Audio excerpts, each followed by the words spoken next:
Hello, and welcome back to the Global Mindfulness and Education Summit, where we're looking all over the world for developments in mindfulness, contemplative practice, compassion, kindness, and how these all relate to education. My name is Dr. Chris Willard. I'm a clinical psychologist, a mindfulness educator, a writer, do a lot of different things, including helping host this summit. So I'm so excited today to be talking to Dr. Nandini Chatterjee Singh. She's a cognitive neuroscientist bringing love into the classroom, as she just kind of explained it a moment ago. And I couldn't imagine a better description and a more exciting description. And she's done so much work in bringing SEL so many different places, bringing mindfulness different places, really teaching kids kindness and compassion, and doing a lot of work with UNESCO too, the United Nations agency. So welcome, Nandini, Dr. Singh. Yeah, thank you. Thank you so much, Chris. This is very exciting, and I'm excited by what technology allows you to do today, to talk to people across the world you might never have seen, might never see again, but still have a chance to have a conversation with. So thank you so much for including me in this. Thank you. Thank you. And thank you for the work that you're doing as well. So I was hoping we could begin, if you just want to introduce yourself a little bit, maybe share what your own personal and then also to an extent professional journey has been with mindfulness and emotional intelligence and social and emotional learning. What got you on this path? Sure. So to be honest, if I step back a little bit, I'm actually trained as a physicist, and then went on to study birdsong learning at UC Berkeley. And you do everything. Yeah. And it's been an awesome journey. And then I came back to India in 2002 and to the National Brain Research Center, where I began to work on language learning, speech, and then started to even do functional imaging. So all my work in neuroscience is actually self-learned, which I think is a great advantage because you can ask stupid questions and have nobody to blame for it, only yourself. So I've been studying reading development in India. It's very interesting because people in India learn multiple writing systems, its implications on brain circuitry, and then began to study dyslexia and the challenges of assessing dyslexia. And I also study children with autism and how music can be used very effectively with children with autism, especially in terms of getting them to respond and attend and communicate. And that's how I got into sort of sung speech and music and developed some interest in emotion and emotion processing and the brain. And that led me to begin to study Indian ragas, and Indian ragas are designed to elicit specific emotions. And the whole idea was how this could also be used to try and teach kids with autism. And around this time is when I met Dr. Ananta Dirayappa, who's the director of the UNESCO Mahatma Gandhi Institute of Education for Peace and Sustainable Development. And it's based in New Delhi. It's UNESCO's first Category 1 institute in the Asia-Pacific region. And Ananta was, I think, had fascinated by the world of neuroscience. And as he likes to joke about it, he poached me, for NBRC. And so I still maintain my position at the NBRC, the National Brain Research Center. But I've come to MGIP. I've been here for the last 2.5 years now, where we began to get into socio-emotional learning in a big way. So I really owe MGIP all my work in socio-emotional learning. And I'd heard Richie Davidson talk about some of these things earlier and was clearly very influenced by that, but hadn't had a chance to work onto it. But Ananta gave me this amazing platter to begin to bring in the latest findings from neuroscience to see how we can build a curriculum for social and emotional learning. And we sort of worked and talked about it and wanted to use a very neuroscience-based approach and begin to combine the ideas that were coming in from emotional intelligence and from intellectual learning, and to combine them together to be able to reach out to a lot of kids who we found were getting affected by depression and anxiety. And the WHO reports kind of bear testimony to that. And Ananta was suitably distressed. He really wanted to try and address this in a big way. And so I'm delighted to tell you that now MGIP's primary mandate is to mainstream social and emotional learning in education systems. Wow. And so we've just gone all out to try and do this in as many ways as possible. And what I'm going to try and tell you over the next 5 to 7 minutes is the different ways in which we are trying to do this. Okay. So one is we have almost created a new curriculum on global citizenship, where we embody a new framework on social and emotional learning. We call it the EMC Square framework. Okay, so EMC Square stands for empathy, mindfulness, compassion, and critical inquiry.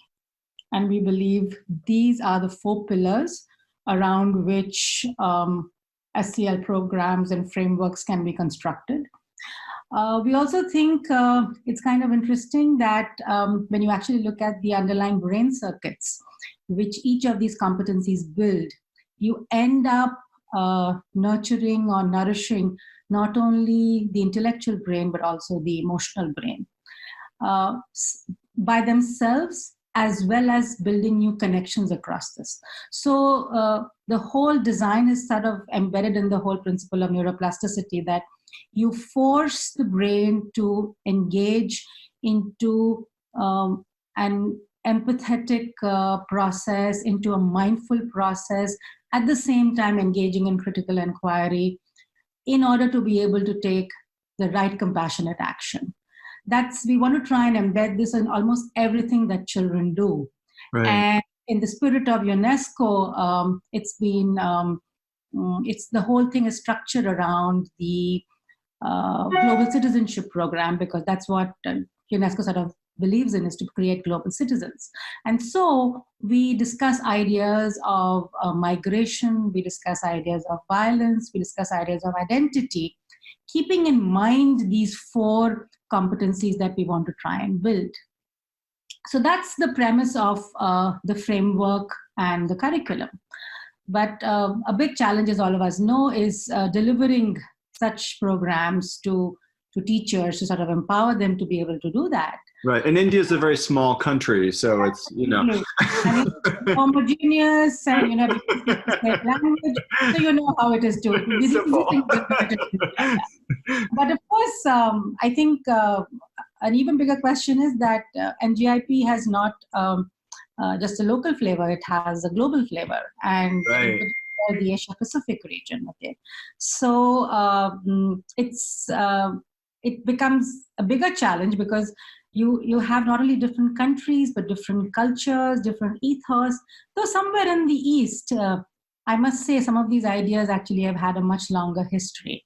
Right. Being mindful is actually something which is very much a part of your upbringing. And it's just, I think, because it's now being viewed from a more scientific lens, and we have so much more evidence on what mindfulness actually does to the brain.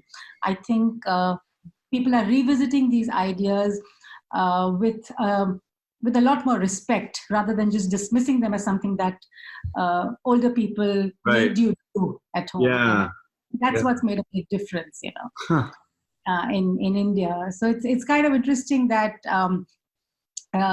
when people in the West are not talking about it, it's something that's been in probably every Indian home, but was dismissed in all these years. But now, with all the evidence and discussion around it, is coming back. Right. But we are also very cognizant of the fact that mindfulness alone might not be enough to be able to do all of social and emotional learning, which is why there is a lot of emphasis on the empathy and the emotional regulation aspect of it, and the compassionate action. Mm-hmm.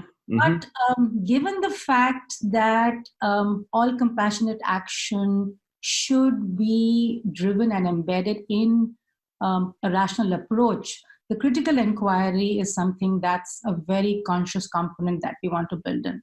So we want children to be able to question not just people outside, but even within, to be able to arrive at answers, and to know that there are different perspectives which might exist for these different answers. And so the inquiry aspect is actually a very important part of the entire framework too. So so we also realized that, like I said earlier, we want to deliver this to and look at this across different countries, and to look at the roles of different cultures that play out when you're looking at these competencies, and what's culturally correct in one society might not be true in another, and how these might impact some of these values which earlier were probably not explicitly taught, but now we are encouraging should be explicitly taught in classroom. Because classrooms are also becoming heterogeneous identities with environments with children from across the world. So it's important for kids to be aware of these things, not just for themselves, but in order to navigate their social environments better. And so this is where we've kind of tried to bring in technology in a unique way, where we use a combination of gaming, journaling, audio and video both, even some level of coloring, some level of dialogue back and forth, some music, to be able to create this curriculum on global citizenship. So it's quite a unique curriculum in that way, and we've actually come up with a whole process to be able to build such curricula, which we now are broadly calling digital pedagogies. And the idea is to create these immersive environments which actually allow kids to learn at their own pace, but use multisensory ways to be able to do that. And that's allowing us to actually not just have kids across the world access it, but even at the same time, because of this access, using a second program that we have on dialogue, having kids talk to each other and learning from each other. Okay, so we have another program called DICE, which builds which uses the digital medium to build intercultural competence, where as kids are undergoing these programs, they also come and talk to each other. Okay, so they're able to engage in experiences. Now, a big challenge that we faced when developing this was that we need to be able to create a safe space, because these programs are being implemented with kids in schools. So these are 12 to 14-year-olds. And so we decided to go ahead and create our own platform. Okay, so we've also created a new platform called Frame a Space, which allows you to not only deliver such curricula, but will also, once it's ready and be opened up early next year, be available for teachers to even create other such curricula in other subjects. So so you can embed games, you can draw, you can put in audios, videos. It's quite amazing what it's able to do. And we encourage teachers to also bring in dialogue into the curriculum building. And so the idea is to draw as much as we can from the evidences of cognitive and neurosciences to be able to impact learning pedagogies as well as learning assessments. Okay, so that we move away from this whole system of only having an exam and only having to learn by rote to be able to be tested. But even in the process of learning, you are getting assessed, so we know where your learning journey is going. So the process of learning is products are even providing some of the assessments that you go through. Yeah. So and so we're getting in the process of implementing these, because of the unique place that UNESCO is. We have countries like Bhutan, Afghanistan, Japan, Sri Lanka, Bangladesh, South Africa, who are all coming together to take this program and talking to each other in the process based on which school is available at which point in time, to in terms of school timings and right. So it's an incredibly rich environment that we've created, and we've just started analyzing the data. We've had 4 countries take some of these programs, And the research study will hopefully continue over a period of time. So we want to see we've done some pre and post assessments to see how kids were at the beginning of the program, and after doing the curriculum, have they changed? And my dream really is to be able to, at some point in time, do imaging along with this. Yeah. So I can image children before the curriculum and after the curriculum. Would I be able to measure changes? And with the kind of developments we have now in white matter tractography, we should be able to see changes. Yeah. And so our whole idea is that we are now getting kids to use the whole brain. Yes. So building connections across the whole brain. And so we really think the whole brain approach to learning might actually begin to see the light of day. Yeah. So it's a very exciting time in my own life to see it happen. Absolutely. Absolutely. So that's really where we are right now in the process of implementing this across different countries. Yeah. And what are you finding in terms of the cultural, how are you translating this, not just linguistically, but culturally? Do you have any interesting stories about how do you translate some of these concepts from one culture to another, or challenges around that in particular? So to be honest, we haven't really tried to translate the culture per se, but what we've tried to do through the curriculum is to bring in different cultural nuances that exist across different countries. So you might be doing something in a particular way in Japan, and you might be doing something different in a particular way in Bhutan, for instance. Okay, and so a mindfulness practice that might be used in Bhutan is something that's probably not very common in India. Right. So it can be one of those activities which can be brought on to or is amenable to a digital medium into play. Yeah. And rather than try and adapt to every culture, we're trying to bring in different cultural. Bring in an element of every culture, so it feels like there's something familiar or culturally resonant in some way. The hope is that therefore every child will at some point in time find something that will immediately relate to. This is something I'm familiar with. Right. And that when I think about teaching mindfulness or any of these skills to kids, I mean, my hope is not, here's 25 mindfulness skills that you can learn and use them all. To me, it's really like, can you have one that works for you a bit or resonates for you a bit, and you use that for a few years, and then maybe you pick up another one, or maybe you stick that out, or maybe you don't do anything with it, but you wait 10 years and you have a nice memory of this sort of skill that you learned when it's relevant and the time comes. Yeah. So a week ago, I discovered that de-seeding a pomegranate is a great mindfulness exercise. Ooh, I like this. Yeah. So you're somehow over the last year or so, I haven't had an opportunity to. Somebody else had done it, or our household help had done it. And the other day, we had a couple of people over, and so there were 3 pomegranates, and there was other work happening. So I said, I'll go ahead and do it. And I loved the process so much that after that, I go looking for pomegranates. That's like literally like what I'm going to do after this interview is go buy pomegranates. and so there are these crazy instances, what amazing mindfulness exercise can be to eat a custard apple. I don't know if you've ever had a custard apple. No. So it happened. Got to get back to India and have one. You bet, And so there are all these things associated with food, which can actually be used very effectively with children. Right. And so one of the things I've also tried to bring in is some of this work which we've done with Indian classical music. And we know that certain ragas elicit calming emotions. Okay. So we put some of those as part of the curriculum too, and then tell children to try and, can you tell us a piece of music? So I know every child is not going to love that piece of music that plays for 30 seconds, but some kids might. And, the idea is to have something that suits everybody. Right.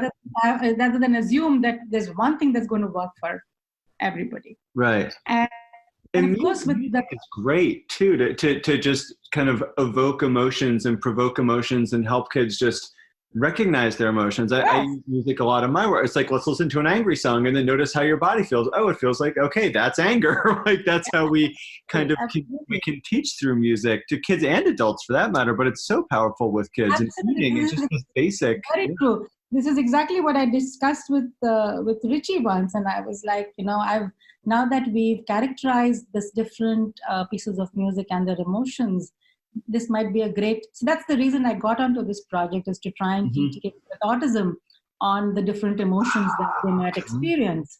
And but now I find this is so much bigger value, because this can be used across kids all over. And some of our most recent research has actually shown that uh, individuals across the world can recognize these emotions. You don't have to be from India or have to be trained in music. So Right. I play this music for you, and you might say, this calms me, but this gets me romantic, and this gets me sad, or Right. this gets me happy, and it will be very similar to the way I felt about it. And I think that's the power of music that we all know about, which we Right. all resonate with very often. Yeah.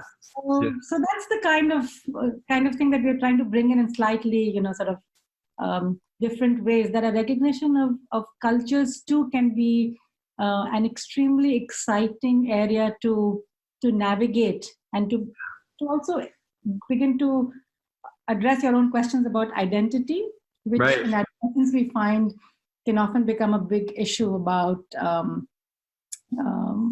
which can unsettle children, as well as be causes for anxiety. Mm. Mm-hmm. So getting them to sort of look it in the face and address it, and maybe help find answers to it. I think that's something which we find kids are gradually warming up to.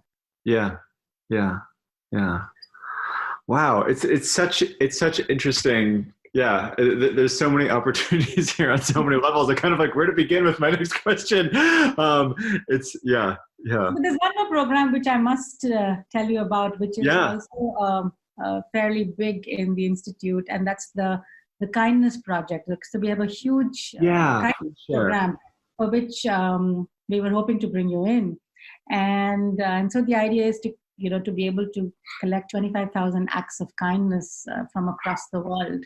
Okay, so we are reaching out to acts of kindness anywhere in the world, and wanting people to try and share them with us and report Hmm. them, and to also to try and see whether one act of kindness can actually uh, begin to precipitate a second and a third and a fourth and a fifth. So Yeah, if you consciously do them over a period of time, you actually I think it could become a habit, so that in right, order to feel good at some point in your day, so it's fine with me that it has a selfish motive. You need to feel good, but if in the right, process you right. end up making somebody else feel good too, I think it's a double whammy. Yeah, yeah. And I mean, and even the and Dalai Lama says that he's like, be kind because it's the right thing to do, but also be kind because it's good for you. Like it's so like it's okay that there's a selfish motivation in there. That like kindness is good for your brain and good for your physical and mental health. Like absolutely, absolutely. it's so So, and interesting. I find kids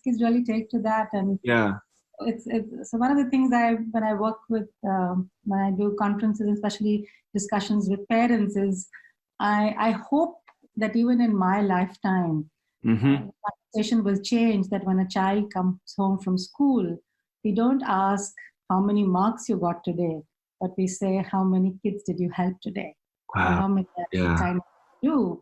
Then we know that the world is getting into a safer, happier place. And I Absolutely. think the conversation with parents really needs to really begin to happen in a big way, Yeah. because at least in a country like India, it's driven so much by the pressure all the Mm. time.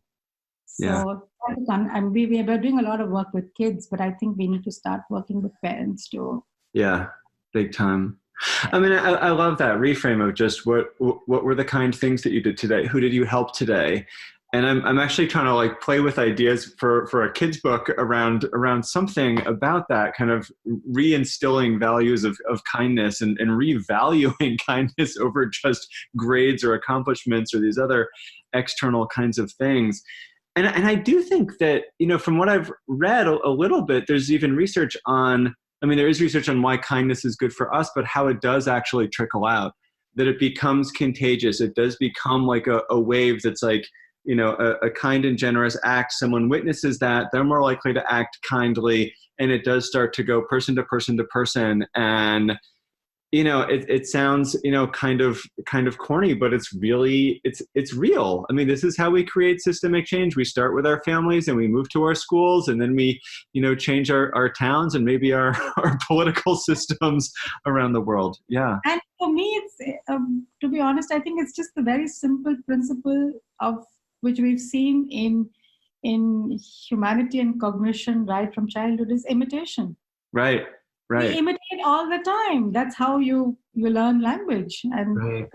so the whole idea is, and that's where I think I resonate. That's one of the things with Gandhi I resonate a lot, who says that be the change you want to see. So right. Be kind, and you will begin to see other people being kind too. It might take a while at times, so you have to be patient. Yeah. But sometimes, on a lucky day, you see that right away. Right. Right. Absolutely. So I think kids do it so easily.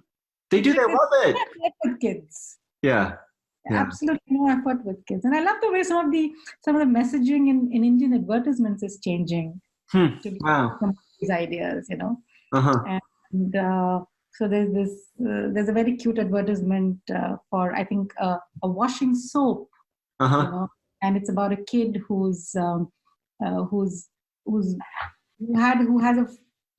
convinces whose clothes are dirty, but the story behind it is he's convinced his parents to buy a very expensive pair of studs because he used to play soccer every day. And then one day, when his mother goes to watch him play, she discovers that those shoes are not for him, but for a poor kid who actually plays much better than him, but who can't afford to buy the shoes. Mm-hmm. He doesn't even tell his mother because he's not sure how she'll respond to it.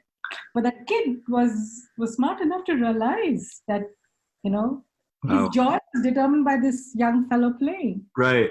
And, nobody taught him that. So it's essentially just verifies that it's a basic human instinct. Yeah. Yeah. Absolutely.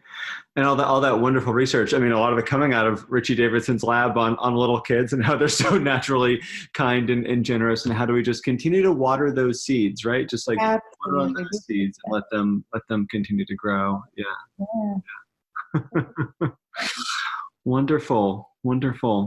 Anything else that you're doing, or any other kind of exciting things that you're hearing about in your part of the world, or that's exciting you anywhere in the world about mindfulness, about social emotional learning that you feel like sharing with folks in the audience? So I think social emotional learning is really a big buzzword today. Mm-hmm. And as always with buzzwords, I think one wants to tread with caution. Right.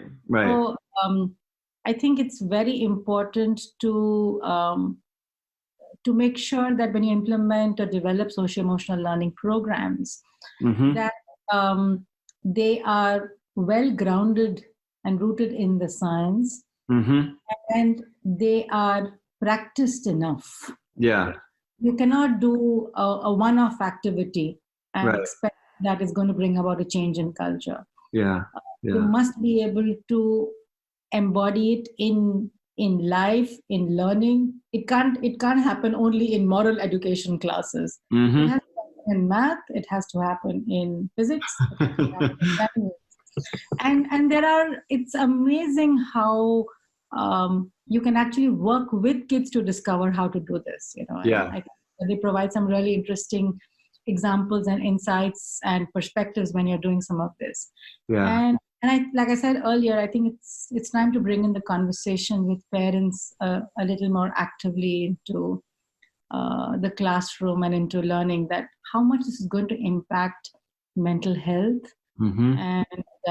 And so a kinder approach to an issue which you can see a child is dealing with goes such a long way in developing a bond with the child.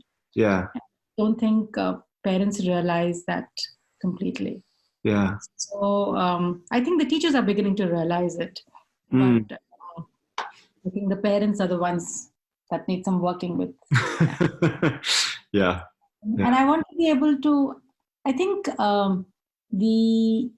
with adolescents particularly, and in India, there are two examinations which students take, which are like done across the country at 15 and at 17, or 16 and 18, whatever, where your life is supposed to depend on it. It's supposed to be make or break. Mm-hmm. That's one of the most trying times in a student's life and a parent's life. Yeah. It has to change, those days we hear of so many extreme incidents that you really wonder when this will change. And I think that's, so the conversation with adolescents should absolutely include very explicitly this discussion. And Right. I find when you tell adolescents how the brain is changing at adolescence, and how the limbic cortex might have developed already, the frontal cortex is still maturing, and that's one of the reasons why you take some of these decisions that you do, and the fact that if you are able to take a deep breath and address it, you might actually end up taking a more sensible decision. Right. Adolescents are ready to have that conversation, but we just don't have those conversations. Right. Right. A lot of especially if we're stressing them out even more with more work and more exams and more pressure and more everything. And parents are busy, and and reaching that whole system, the parents and the kids and the schools. Yeah. So I think I think they have to realize that their happiness and their future is pretty much in their own hands. Yeah. That realization is so powerful. Yeah. Yeah. So if we can bring that, then we can certainly probably look at a happier and more peaceful future. Yeah. Yeah. So one of the things which I feel very strongly about, and which has formed a big part of my of the framework that we've put together, is that because we are human, we are not only human beings but social beings, and if we are to flourish, not just to have well-being, but to flourish as society, we will flourish only if the neighbor flourishes too. Otherwise, there will always be competition. Right. So only when the system flourishes will you flourish. Because otherwise, you just keep worrying about what X will feel or Y will feel. Whereas if you think of his happiness too, so the explicit notion of education moving just for yourself, but for you and the other, I think that notion very consciously in conversation and behavior can maybe begin to make a difference. Yeah. Yeah. I don't know how I think we should just begin to start doing it and hope the wave propagates, as you said. Right. And I think it is so important to remember just how much we're all in this together, like as, and I think as our world becomes so much more isolated and kind of, fragmented by our digital devices, which in some ways connect us, but in some ways also just isolate us so much even more into a set of individual likes and algorithms. But how we can start to push against that with what you're doing, with, a digital delivery system for some of these curricula, to be able to build more bridges and connect and see how much, especially for kids, to really teach them how much we all rise and fall in this together, whether it's, our smaller communities or whether it's, all of us on this planet taking care of this planet. It's so key. So yeah, thank you for the work that you're doing in this space. I'm actually very excited and want to dip into a resource which in trying to bring in more mindfulness activities into discussion by reaching out to more mothers and grandmothers. They do, grandmothers particularly do so many activities through the day. And in India, many of them are so busy. Okay? Yeah. And you can see some of them have this, and we often say this, she's such a peaceful look on her face, or looks so much at peace with himself.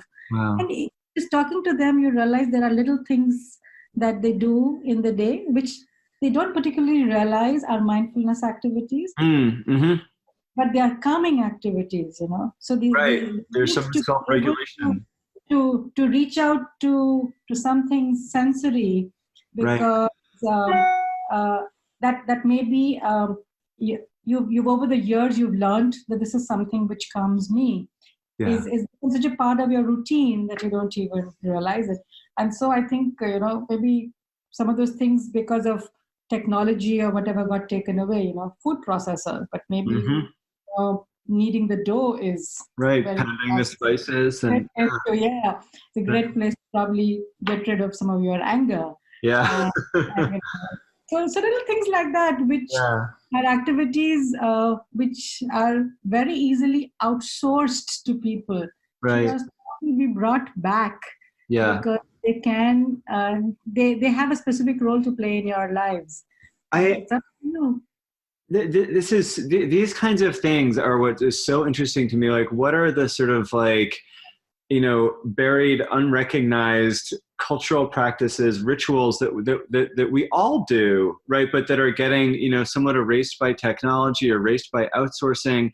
And they really are, I think so many of them have these elements of self-regulation to them, or sensory. I mean, I've traveled to India a few times, and it is about the most sensory, kind of overwhelming at times place, but it's like, from like incredible piles of, beautiful smelling flowers, next to, who knows what you're going to see next, like in terms of like poverty or sickness, but it's such an amazing place with, so many contrasts and so much sensory stimulation, but it's also just everywhere in the world. Past generations were so much more sensory, and we had these other rituals of, rolling out the dough for for cookies, or rolling out the dough for, whatever it might be, that or making jewelry, or arranging flowers, or all of these things that we're not as in touch with these days. And I think we have these When we were powerful elements. school, I remember we used to have a crochet or a knitting class, and then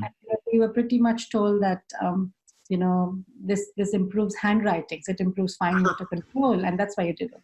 But now when I think about it, it's also great mindfulness exercises. Yeah. Yeah. To be working with your hands and creating something beautiful. Right. So why how about having a 15-minute class where the whole class, irrespective of whether it's a boy or a girl, does an activity where you're learning to make something beautiful out of wood, right, whatever else, and if you can build some element of compassion into it, and say everybody build a square, and then we'll sort of one of my kids' schools did it, and we'll everybody built a square, and then the whole thing got stitched together, and they created blankets. And it becomes now an act of compassion. Right. And community, and literally tying the community together. And it's 15 minutes in a day. Right. And you might end up getting better handwriting too. And I think there's something, like, I have this like pet theory that's kind of based on nothing, but that, like, one of the reasons I think we're unhappier in the modern world is we're consuming more than we're creating.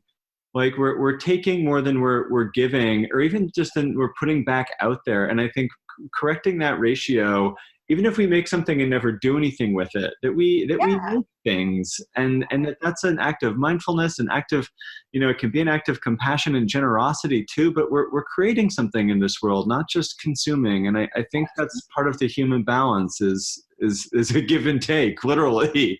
Absolutely. And it's incredibly powerful to the feeling to know that you have the power to create. Yeah. Yeah, very, exactly. Very empowering. Self-efficacy. It's like, I made something. I did something in this world, not just, yeah. So I think that's a great idea. I think we need to begin to tell schools to worry more about teaching these things than teaching them more theorems about isosceles triangles. Right.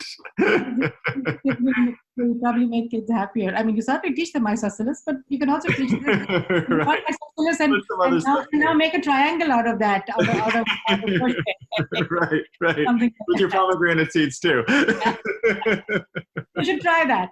I guarantee. Next time I'm there, we'll do it. Absolutely. Oh my gosh. Well, this is a wonderful conversation. The time's just flown by. Really? Oh, yes. I didn't even realize that. So thank you so much, Dr. Nandini Chatterjee Singh. Senior Program Officer at UNESCO at the Mahatma Gandhi Institute for Education for Peace and Sustainable Development, doing so much incredible work, creating so many incredible programs for kids and for everybody. I wish we could continue this conversation even longer. How can people get in touch with you if they're interested in learning more about your work? Do you have a website or anything, or just look? Well, you can find me on the MGIP website, or you can email me at n.chatterjee@unesco.org, or nandinicSingh@gmail.com. And and if you want to know about any of my work with autism, I have a TEDx talk where words fail, music speaks, and that will tell you a little bit about what we do with autism. Wonderful. Well, thank you so much for joining us, and I look forward to us continuing the conversation. And you have a happy day today. Thank you. You have a happy evening. Bye-bye. Very nice talking to you. Great. Bye-bye. Okay, bye-bye.